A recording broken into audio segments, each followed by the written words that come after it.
Hello friends, ఇది తెలుసా కలింకాయలు అంటారు. మనం మార్కెట్లో ఎక్కువ హైబ్రిడ్గా ఉంటాము. హైబ్రిడ్ కంటే ఇవి చాలా టేస్ట్ ఉంటాయి. ఇంకా ఈ సైజే ఉంటాయి, మంచిగా చిన్న చిన్నగా.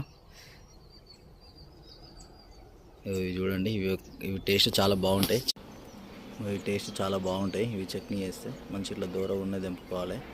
కొద్ది సైజు ఇవి అయినాయి, రెడ్ రెడ్గా ఉన్నాయి అనేది అయినాయి అన్నట్టు కంప్లీట్ అయినాయి. ఇవి తెంపుకోవచ్చు. చూడండి, ఇవైతే నేను తెంపుతున్నా.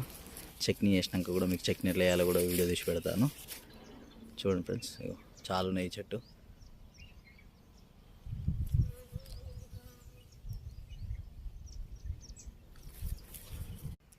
ఇది వచ్చేసి చాలా పెద్ద చెట్టు కాబట్టి చాలానే ఉన్నాయి. చట్నీ మంచిగా అవుతుంది. చట్నీ కూడా వేయాలని చూపిస్తా. Thank you for watching. Bye bye. ఇది తెంపేటప్పుడు అయితే చాలా జాగ్రత్త ఉండాలి. చూడండి, ముళ్ళు ఎంత పెద్దగా ఉన్నాయో. కుచ్చుకుంటాయి. ముళ్ళ పక్కకి కాయలు ఉంటాయి. ఇవి తెంపుకోకుండా అసలు చాలా జాగ్రత్తగా తెంపాలి. చూడండి, తెంపుతున్నా. ఇట్లయితే తెంపుతున్నా. చట్నీ కోసం కాబట్టి చాలా కావాలి. మూలలు ఉన్నాయి కాబట్టి చూసుకొని తెంపాల్సి వస్తుంది. తొందర తెంపడానికి అయితే రాదు. మంచిగా నెమలిలా సౌండ్ వస్తుంది. మంచిగా అడవిలోకి వచ్చినాం కాబట్టి.